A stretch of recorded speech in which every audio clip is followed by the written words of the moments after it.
Squid Game is known for its deadly and difficult games, pushing each player to their absolute limits. While some games rely on skill, others completely rely on luck. In this video, I'll be going over each game and ranking it from least to most deadly. In Season 2, Episode 4, Gongi appears as part of the six-legged pentathlon. It's a classic hand game where players toss small stones into the air and try to catch them in a sequence.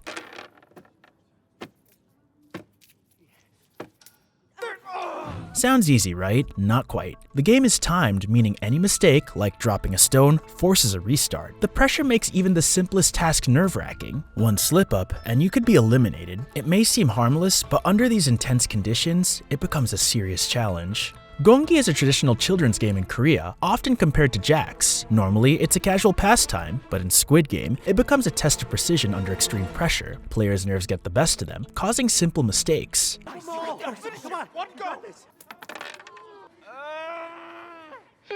The countdown clock only adds to the tension, making players feel trapped. Even skilled players find themselves overwhelmed, proving that the environment can turn even a simple game into a life or death challenge. The real horror of Gongi comes from the psychological stress. Some players become paralyzed with fear, their hands trembling as they tried to complete their turns. Others tried to rush, leading to careless mistakes. With cameras and masked guards watching their every move, the pressure became unbearable. The simple act of tossing and catching stones becomes a nightmare. It wasn't about physical strength or intelligence, it was about handling stress. And in the Squid Game, stress alone could get you killed. This was the first game in Squid Game, played in a massive playground. The rules are simple. Move forward when the doll says green light, and freeze when it says red light. You are allowed to move forward when it shouts out green light.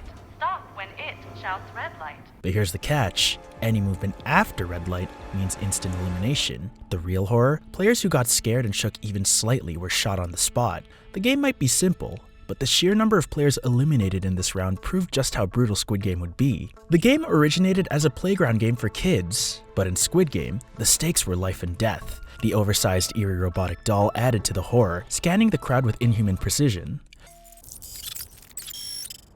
Many players underestimated the difficulty, panicked, and paid the price. The first few shots triggered mass hysteria, making it even harder for the remaining players to stay calm.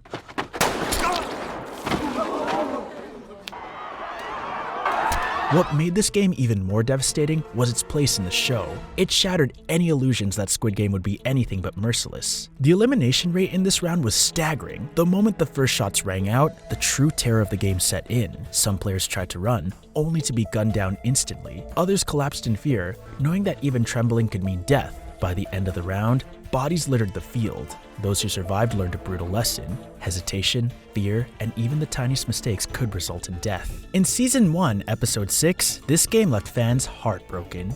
Players were given 10 marbles and had to win them all from their partner using any marble game of their choice. But here's the cruel twist. Many players paired up with their best friends, or even their spouses, meaning only one could survive. This wasn't a game about skill, it was about betrayal and heartbreak. Losing meant death, making it one of the most emotional and psychologically crushing games of the series. The marble game tested not only the players' wits, but their moral limits. Some tricked their partners. It's too dangerous to keep it out. Here, I'll make sure that it's safe, okay?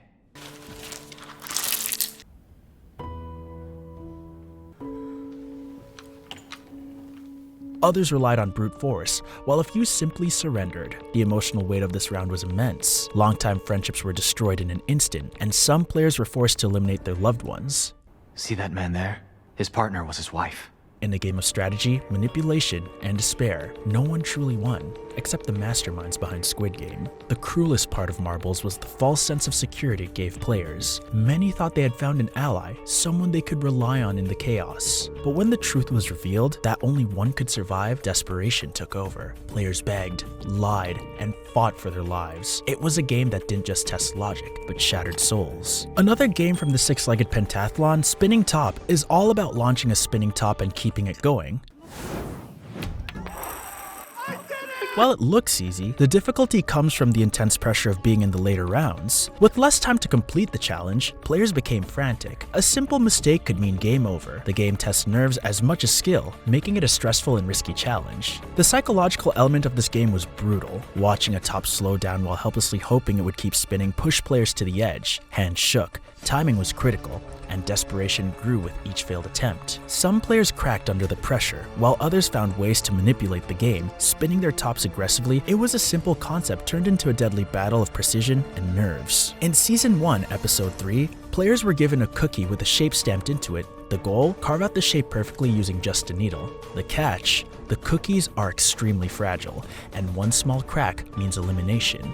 Players who unknowingly chose complex shapes like umbrellas had an almost impossible task. The shape you have chosen is the shape you must remove from the honeycomb.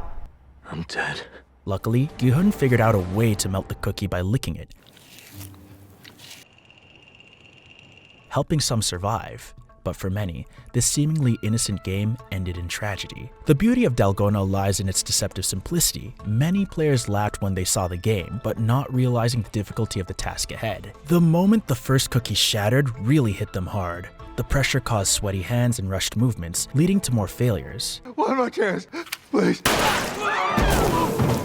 The intense focus required made the game incredibly suspenseful, with every tiny crack sealing someone's fate. This game required absolute patience and a steady hand. Some players tried to brute force it, breaking their cookies instantly. Others panicked, making their own chances worse. The ones who remained calm had the best odds of survival, but in the brutal world of Squid Game, even the best of strategies aren't foolproof. A classic game with deadly stakes. Two teams pull on opposite sides of a rope, but instead of just falling if they lose, the losing team plummets to their deaths. The game isn't just about strength, it's about teamwork and strategy. Even weaker teams had a chance if they played smart, but without the right technique, survival was impossible. The fear of failing made this one of the most terrifying moments in Squid Game. Tug of War demonstrated the power of teamwork and planning. The strategy revealed by one experienced player helped an otherwise weaker team survive, showing that raw strength wasn't everything. Come on, don't lose your spirit. Tug of War needs more than just raw strength. All you need is a good strategy in tug of war. The game also exposed how quickly alliances could shift under extreme circumstances. Teams who trusted each other moments earlier were suddenly fighting for survival. Season 2 Episode 9 shows the last game of the Squid Game. It's called Squid Game. It's the 6th and final game of the Squid Game competition. On the ground, there's a diagram of a squid.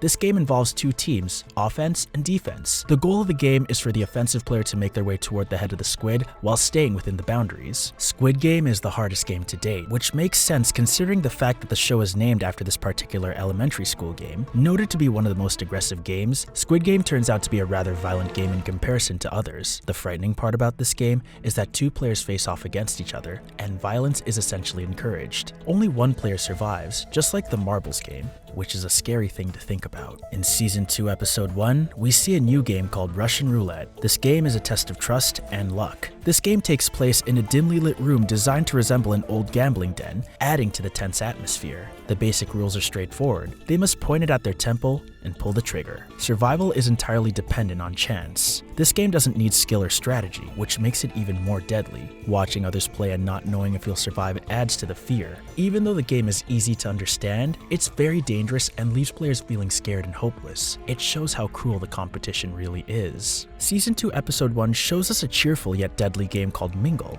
This is the third game in Season 2 of Squid Game, and this one is far different from the rest. 10 players. Mingle is a team game that involves several stages of partners. Each round, a number is called out, and players must gather into a group corresponding with that number and get inside a room.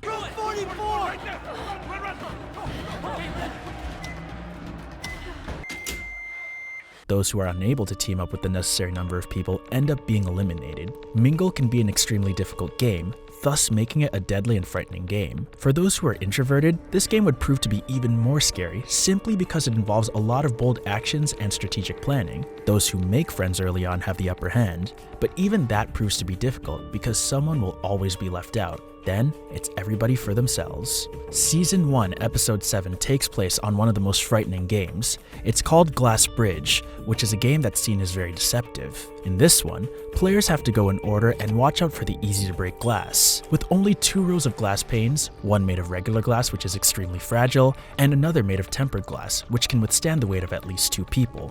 With this, players have 2 options, leaving them a 50-50 chance of stepping onto the right panel. For those who guess wrong, the glass panel breaks, and the player falls to their death.